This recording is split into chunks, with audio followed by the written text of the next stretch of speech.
दोस्तों अगर आप किसी भी लोन ऐप से परेशान हो, किसी भी तरीके से परेशान हो, आपके पास बार बार कॉल आ रहा है, आपका सिविल डाउन किया जा रहा है, आपके कांटेक्ट में कॉल किया जा रहा है, कोई भी प्रॉब्लम्स है, तो आज की इस वीडियो में एक कंप्लीट सोल्यूशन लेके आया हूं मैं हर एक लोन ऐप के लिए। चाहे वो एनबीएफसी रजिस्टर्ड लोन ऐप हो, चाहे वो एक फेक लोन ऐप हो, चाहे वो 7 डेज की लोन ऐप हो, इसके लिए इस वीडियो का हर एक पार्ट मैं रिकमेंड करूंगा कि आप एंड तक ज़रूर देखें, क्योंकि इससे आपको बहुत ही ज़्यादा वैल्यूज़ मिलने वाली है।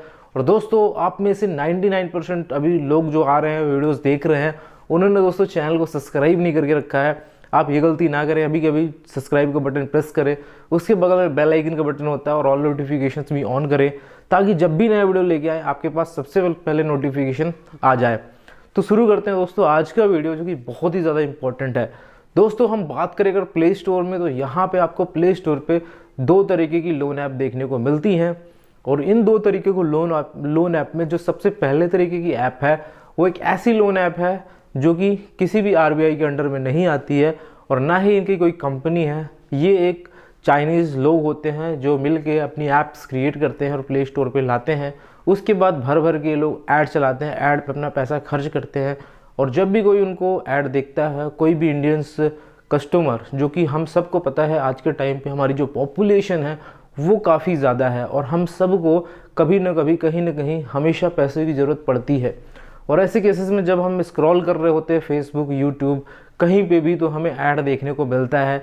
और ऐसे केसेस में हम उन ऐप्स पे जाके अप्लाई कर देते हैं, क्योंकि इनके जो ऐड होते हैं वो बहुत ही ज़्यादा अट्रैक्टिव होते हैं कि 0% इंटरेस्ट पे लोन, 0.1% इंटरेस्ट पे लोन, 10% सालाना इंटरेस्ट पे लोन, और तुरंत लोन, 5 मिनट में लोन, 2 मिनट में लोन, 1 मिनट में लोन, 10 सेकंड में लोन।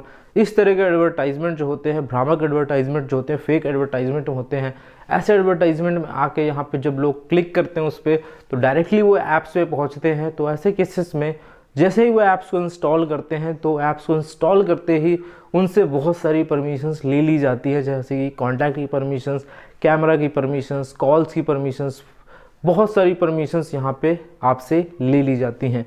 और ऐसे केसेस में जब आपको लोन की बारी आती है देने की, जब आप अपनी डिटेल डालते हो, जैसे कि अपने आधार कार्ड की डिटेल, अपने पैन कार्ड की डिटेल, अपने बैंक अकाउंट की डिटेल, उसके बाद आपको जो अप्रूव होता है, जो कि उन्होंने दिखाया था कि 1 लाख मिलेगा, 60,000 मिलेगा, 50,000 मिलेगा, लेकिन आपको जो मिलता है वो सिर्फ आपको मिलता है 2,000 रुपये। तो ऐसे केसेस में आप कंफ्यूज हो जाते हो कि हम 2,000 रुपये का करेंगे क्या। और ऐसे केसेस में लोन ऐप्स वाले और आपको ऑफर देने लगते हैं कि अगर आप ये 2,000 लोन का चुका दोगे तो यहाँ पे आपको बड़ा लोन मिलेगा, अगर वो चुका दोगे तो उससे बड़ा लोन मिलेगा। ऐसे लुभावने ऑफर देते हैं और लोग यहाँ पे फंसते चले जाते हैं। और बहुत सारे लोग तो वहाँ पे अप्लाई भी नहीं करते, फिर भी जैसे उनका अप्रूवल आता है, वो ऑटोमेटिक जो ऐप होती है वो आपके अकाउंट में पैसे डाल देती है। और वो जो लोन टेन्योर मिलता है वो सिर्फ 7 दिन का मिलता है। और जो लोन की प्रोसेसिंग फी और चार्जेस जो होते हैं वो अराउंड 50% से ज़्यादा यहाँ पे होते हैं।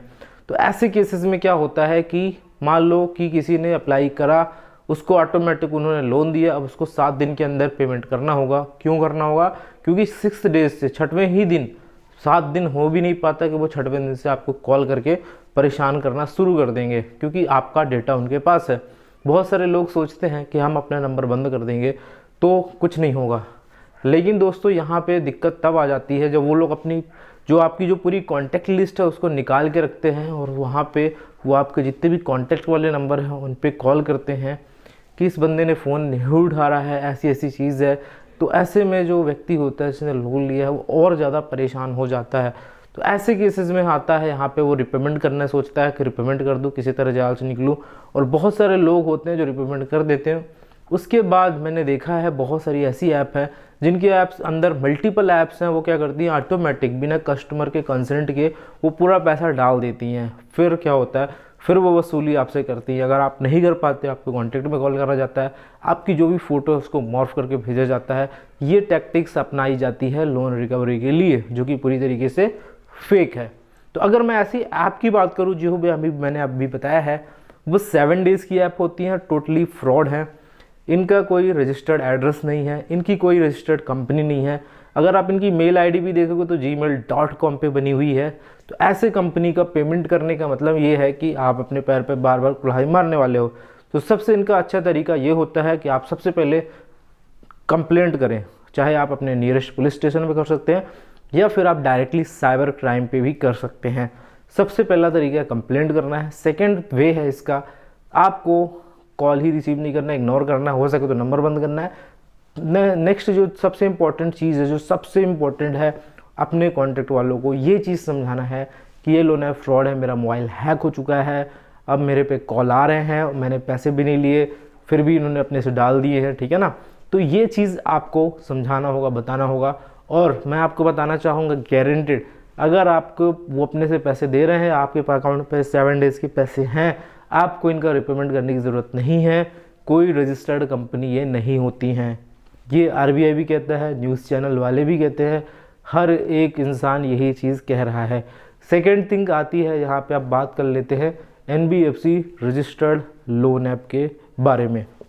बहुत सारे लोगों के कमेंट आए कि सर नावी पे वीडियो बनाइए, क्रेडिट बी पे नहीं वीडियो बनाइए, उनके कॉल आ रहे हैं, उनसे हमें परेशानी हो रही है, ट्रू बैलेंस पे वीडियो बनाइए, इन सब पे वीडियो बनाइए। तो अब बात कर लेते हैं यहाँ पे NBFC रजिस्टर्ड ऐप के बारे में। तो सबसे पहले बात करें, जो NBFC रजिस्टर्ड ऐप होती हैं वो हम सबको पता है, कोई भी ऐप है, डिजिटल लर्निंग ऐप है, वो एक NBFC से अटैच होता है, ठीक है ना। वो एक NBFC से मिल के आपको पैसे देता है। लोन ऐप करती क्या है, बहुत सारी NBFC से जुड़ी हुई है, वो एक सर्विस प्रोवाइडर होती है। इसका मतलब ये है कि जब भी आप लोन के लिए अप्लाई करने जाओगे तो आपका जो आपका जो एप्लीकेशन है, वो जो कंपनी है पहले आपका सिविल चेक करेगी कि आपका सिविल कैसा है, और इसके बाद ये जो आपका जो लेटर है, जो आपकी एप्लीकेशन है, उसको NBFC पे भेजेगी। अगर वो NBFC आपकी एलिजिबिलिटी डन कर देती है कि ये बंदा एलिजिबल है, उसके बाद उस NBFC के थ्रू आपको यहाँ पे पैसे रिसीव होते हैं, ठीक है ना। और ये चीज़ जैसे ही आपके अकाउंट में वो पैसे आते हैं, तो ये जो NBFCs होती हैं वो क्रेडिट ब्यूरो में, जैसे कि जो सिविल होता है या फिर बोल सकते हो क्रिफ होता है, बहुत सारे यहाँ पे सिविल के प्लेटफॉर्म्स होते हैं, जैसे एक्सपीरियन होता है, तो वहाँ पे रिपोर्ट भेज दी जाती है कि इस बंदे ने यहाँ से लोन ले रखा है। तो अब क्या होता है यहाँ पे कि जैसे कि आपको एक टेन्योर मिलता है, NBFC रजिस्टर्ड लोन ऐप की बात करते हैं तो यहाँ पे एक फिक्स टेन्योर होता है। और जब भी आप लोन अप्लाई करने जाते हो तो उसके पहले, जैसे ही फाइनल अप्लाई, जो बैंक अकाउंट में पैसे आने होते हैं, उसके पहले एक सैंक्शन लेटर आपको यहाँ पे दिया जाता है, और ये देना कंपलसरी है। कोई कंपनी अगर आपको सैंक्शन लेटर नहीं देती है लोन देने के पहले, तो आप उस कंपनी की RBI में डायरेक्टली कंप्लेंट कर सकते हो। जितना भी आपको प्रॉब्लम हुई है, जितनी भी आपको किसी तरह की प्रॉब्लम हुई है, वो ज़रूर उसका निपटारा यहाँ पे कम होगा ही होगा, इसकी कोई यहाँ पे डाउट नहीं है।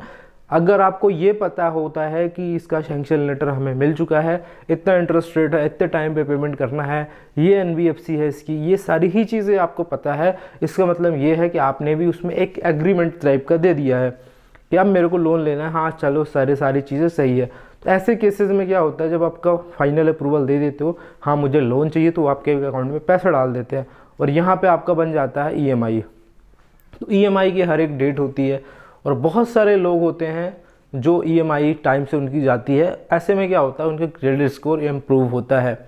तो अगर यहाँ पे कोई EMI दे रहा है, उसके बाद भी रिकवरी का कॉल आ रहा है, या किसी भी तरीके से उसको परेशानी हो रही है, तो वो जाके यहाँ पे जो भी NBFC है, उनकी एक ऑफिशियल मेल ID होती है ग्रीवियंस रिड्रेसल की, उसमें आपको डायरेक्टली एक मेल लिखना है। अगर आपको EMI देने पे कोई प्रॉब्लम हो रही है, फिर जो भी सैंक्शन लेटर में चीज़ें थी उससे अलग से चार्ज लगाया जा रहा है, और रिकवरी के लिए बार बार कॉल आ रहा है, अब पेमेंट आपकी हो रही है फिर भी आ रहा है, तो ऐसे केसेस में डायरेक्टली आप कर सकते हो। सेकेंड केस आता है, बहुत सारे लोग होते हैं जिनके पास टाइमली EMI का पैसा नहीं हो पाता है, तो ऐसे केसेस में क्या होता है कि वो क्या करते हैं, उनकी EMI डिफ़ॉल्ट होती है। डिफ़ॉल्ट होने पे ये मैं आपको कुछ नुकसान बताऊंगा जो आपका होता है, उसके बाद मैं बताऊंगा क्या इनका प्रोसेस है।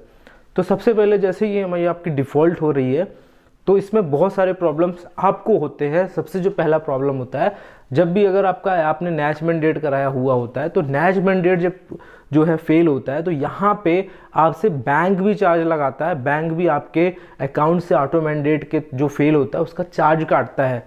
पहली चीज़ ये होती है। दूसरी चीज़ ये होती है कि जो NBFCs होती हैं या फिर जो लोन ऐप होती है, वो आपसे चार्ज लेती है, मतलब नैच फेल का। तो यहाँ पे कहीं ना कहीं दोनों तरफ से चार्ज कट रहा है। मतलब एक तो बैंक वाले भी आपसे काटेंगे क्योंकि आपकी तरफ से फेल हुआ है, दूसरे वाले ये भी काटेंगे अगर आपका इनसफिशिएंट बैलेंस है। पहली चीज़ ये है। दूसरी चीज़ जो नुकसान होता है हमारा, जैसे ही हमारी जिस दिन का ईएमआई था उसमें डिफ़ॉल्ट हुआ, क्रेडिट ब्यूरो में वो चीज़ रिपोर्ट होती है। आपका जिस टाइम पे रिपेमेंट था, जिस टाइम पे ईएमआई तो उस दिन नहीं गया, अगर आपका पेमेंट नहीं हुआ तो वहाँ पे डेट में रेड शो होने लगता है कि इस डेट को इसकी पेमेंट नहीं हुई है, ओवर ड्यू हुई है यहाँ पे। तो ऐसे केसेस में ओवर ड्यू का यहाँ पे शो होने लगता है, जिसके कारण अगले महीने का जो सिविल रिपोर्ट है वहाँ पे आपका 40-50 पॉइंट तक यहाँ पे माइनस हो जाता है। तो ये एक बहुत ही बड़ी प्रॉब्लम होती है। उसके बाद बहुत सारी कंपनी आपसे इंटरेस्ट भी चार्ज लेती हैं जो जितना भी ओवरड्यू अमाउंट होता है। और अगर आप यहाँ पे 3 महीने लगातार अपनी ईएमआई को डिफ़ॉल्ट कर देते हैं तो यहाँ पे आपका जो लोन है वो सिविल में शो हो जाता है। एक तरीके से बोल सकते हो विलफुल डिफ़ॉल्टर बहुत सारी कंपनी कर देती हैं, लेकिन बहुत सारी कंपनी विलफुल डिफ़ॉल्टर नहीं करती हैं। तो इसलिए 3 महीने लगातार आपको ईएमआई डिफ़ॉल्ट नहीं करना है। 3 महीने लगातार ईएमआई डिफ़ॉल्ट होती है तो एज अ डिफ़ॉल्टर ट्रीट करा जाता है, और ऐसे केसेस में फ्यूचर में आपको कोई भी एनबीएफसी, कोई भी बैंक आपको लोन नहीं देता है। पहली चीज़ ये है। अब आते हैं दूसरी प्रॉब्लम में। किसी की वाकई में फाइनेंशियल प्रॉब्लम आ गई है, हेल्थ से रिलेटेड प्रॉब्लम आ गई है, किसी की जॉब चली गई है, बहुत सारे ऐसे कारण होते हैं लाइफ में जिसके कारण हमें फाइनेंशियल इमरजेंसी आ जाती है। तो ऐसे केसेस में क्या होता है कि हम यहाँ पे लोन का भुगतान जो है वो समय से नहीं कर पाते, हमारा कुछ डिफ़ॉल्ट हो जाता है। एक दिन का हो गया, मान लो मेरी 2 तारीख की ईएमआई थी बट मैं पे नहीं कर पाया, लेकिन ये था कि मुझे 10 तारीख तक पे कर दूंगा अरेंज करके मैं, ठीक है ना। तो अब यहाँ पे बात आती है कॉल्स की। अगर आपकी ईएमआई डिफ़ॉल्ट हुई है तो आपको तुरंत कॉल नहीं जाएगा, उसके 2-3 दिन बाद उनके पास जब रिपोर्ट जाएगी एनबीएफसी के पास या लोन ऐप के पास, उसके बाद वो आपको कॉल करेंगे कि आपकी ईएमआई डिफ़ॉल्ट हुई है। और ऐसे केसेस में आपको उनसे बात करनी है, उनको एक फ़िक्स डेट देनी है। अगर वो उसमें भी प्रॉब्लम करते हैं तो यहाँ पे आपको कंज्यूमर फोरम का राइट है, कंज्यूमर फोरम में आप इनकी शिकायत कर सकते हैं अगर आपसे कोई गलत तरीके से बात करी जाती है, या फिर अगर आपके घर में रिकवरी एजेंट आके बदतमीजी करता है तो भी आप यहाँ पे ये चीज़ कर सकते हैं। दूसरी चीज़ ये है कि अगर आपके घर में कोई रिकवरी एजेंट आ रहा है तो वो उसका राइट है जो कि उसको मिला हुआ है, और वो रिकवरी एजेंट के पास उसका आईडी कार्ड होना चाहिए। आपको उसका आईडी कार्ड अच्छे से चेक करना होगा कि वो उनका रिकवरी एजेंट है या नहीं है। दूसरी चीज़ ये है कि आप किसी भी रिकवरी एजेंट को डायरेक्टली ऐसे पैसे ना दें जांच के बिना, आप डायरेक्टली ऑफिस में जाएं, वहाँ जाके पे करें। दूसरी चीज़ यहाँ पे ये है जो सबसे इम्पोर्टेंट है, अगर आपके पास एक टाइम होता है कॉल का 7 तक शायद होता है इवनिंग तक, उसके बाद कोई कॉल रिकवरी एजेंट करता है तो वो भी गलत है। उस केस में भी आप डायरेक्टली इनकी एनबीएफसी पे रिड्रेसमेल, मैं बता दूं आपको, जाके कंप्लेंट कर सकते हो। एक मेल होता है इनके कंपनी में, ठीक है ना। तो जो भी यहाँ पे इश्यूज़ होते हैं, इशू से रिलेटेड एक ग्रीवियंस रिड्रेसल का मेल होता है, तो उसमें आपको डायरेक्टली कंप्लेंट करनी होती है, आपको बताना होता है क्या इश्यूज़ है। और तीसरी चीज़ ये है कि आप जैसे आपने लोन लिया है तो आपको अगर आपको फ्यूचर में बड़ा लोन लेना तो आपको अपना सिविल स्कोर मेंटेन करना है। इसके लिए ज़्यादा से ज़्यादा मतलब ये करना है आपको कि मेरा टाइम ज़्यादा से ज़्यादा ना बढ़े। आपने 30 दिन का डिफ़ॉल्ट कर दिया है तो आप लगातार 3 महीने का डिफ़ॉल्ट ना करें, अदरवाइज़ आप डिफ़ॉल्टर एक तरीके से हो जाओगे, फ्यूचर में लोन नहीं मिलेगा। तो ये बहुत ही ज़रूरी है कि हमें फाइनेंशियल एजुकेशन भी होना चाहिए, और कभी भी आपकी जितनी भी इनकम है उसके ओनली 10-20% पे ही आप लोन की ईएमआई बनाओ। आप अपनी इनकम के अकॉर्डिंग ही लोन का सिलेक्शन करो, अदरवाइज़ लोन मत लो। और बहुत बार क्या होता है, बहुत सारे आज के टाइम पे youth multiple loan apps try करने लगते हैं, और ऐसे केसेस में ये होता है कि मल्टीपल हार्ड इंक्वायरी शो होती है। बहुत सारी कंपनी आपकी हार्ड इंक्वायरी शो करके सिविल ख़राब कर देती हैं, और ऐसे केसेस में आपको फ्यूचर में लोन नहीं मिल पाता है। तो अगर आप एक नए हो, एक बिगिनर हो, तो आप स्मॉल लोन से स्टार्ट कर सकते हो आपका सिविल स्कोर इम्प्रूव करने के लिए। दूसरी चीज़ है कि जैसे कि मैंने बताया कि अगर आपको कोई भी एनबीएफसी वाला परेशान करता है, बदतमीजी करता है, कोई भी ऐसी चीज़ करता है जो आरबीआई की रूल्स फॉलो नहीं करते हैं, मैंने आपको बताया ग्रीवियंस रिड्रेसल का एड्रेस होता है, उसमें आपको मेल करना है। वो ऐप में भी आपको मिल जाएगा और वो आपको इसकी एनबीएफसी पे में मिल जाएगा। और तीसरी चीज़ है, आप फिर भी अगर वो 14-15 दिन या 30 दिन के अंदर रिप्लाई नहीं आता है, आप डायरेक्टली आरबीआई की वेबसाइट में जाके कर सकते हो। और अगर आपसे कोई रिकवरी एजेंट आके बदतमीजी करता है या फिर आपसे कोई गलत पैसे वसूले जाते हैं, ऐसे केसेस में आप यहाँ पे कंज्यूमर फोरम में भी इनकी शिकायत कर सकते हो। या फिर अगर कोई रिकवरी एजेंट आके मारा पीट करता है, बदतमीजी करता है, तो इनकी कंप्लेंट आप डायरेक्टली पुलिस स्टेशन में कर सकते हो। तो ये कुछ ऐसे तरीके थे जो एकदम जेन्युइन है दोस्तों, और यही चीज़ आपको फॉलो करनी चाहिए। अगर आपने किसी भी एनबीएफसी रजिस्टर्ड लोन ऐप से लोन लिया है तो मैं आपको बिल्कुल ये चीज़ रिकमेंड करूंगा कि आप अपने टाइम का ध्यान दें, कब आपकी ईएमआई है, क्योंकि यहाँ पे फ्यूचर में आपको प्रॉब्लम होगी अगर आपका सिविल स्कोर यहाँ पे ख़राब होता है। तो वीडियो यहीं तक था दोस्तों, और आपके मन में बहुत सारे क्वेश्चन हैं कि अगर हम लोन का रिपेमेंट ना करें एनबीएफसी रजिस्टर्ड का तो क्या होगा। तो बहुत सारी कंपनी तो आपका सिर्फ सिविल स्कोर ही ख़राब करेगी, इससे ज़्यादा कुछ नहीं होगा, लेकिन सिविल स्कोर बहुत ही ज़्यादा इंपॉर्टेंट होता है, इसके बिना आपको फ्यूचर में लोन नहीं मिलेगा। दूसरी चीज़, बहुत सारी कंपनी के रिकवरी एजेंट हो सकता है आपके घर आएँ, बहुत सारी तो नहीं बोलेंगे, 1 से 2 ही हैं, जैसे नावी हो गई, इनके आते हैं। बहुत सारे केसेस में किस्त के आते हैं, और मतलब कुछ लोन ऐप के रिकवरी एजेंट आपके घर आ सकते हैं, लेकिन मोस्ट ऑफ द मतलब हो सकता है 90% जो लोन ऐप्स है, डिजिटल लेंडिंग ऐप्स है, इनके रिकवरी एजेंट घर नहीं आते हैं। ओनली आपका सिविल हैम्पर होता है, ख़राब होता है, डाउन होता है। तो इस बात का विशेष ध्यान रखें। मेरा सिविल मेरे लिए बहुत इंपॉर्टेंट है और आपका आपके लिए, तो इसको अच्छा बनाए रखें। टाइमली रिपेमेंट करें एनबीएफसी रजिस्टर्ड लोन ऐप का। अगर आपसे गलत तरीके से आपको एनबीएफसी रजिस्टर्ड लोन ऐप से लोन दिया है तो डेफिनेटली आप उनकी कंप्लेंट करें, फिर उनकी कंपनी को भी करें, और उसके बाद अगर आप चाहो तो रिपेमेंट करो या ना करो, ये आपके ऊपर है। और ऐसे केसेस में कोई भी आपके साथ कुछ भी गलत नहीं कर सकता।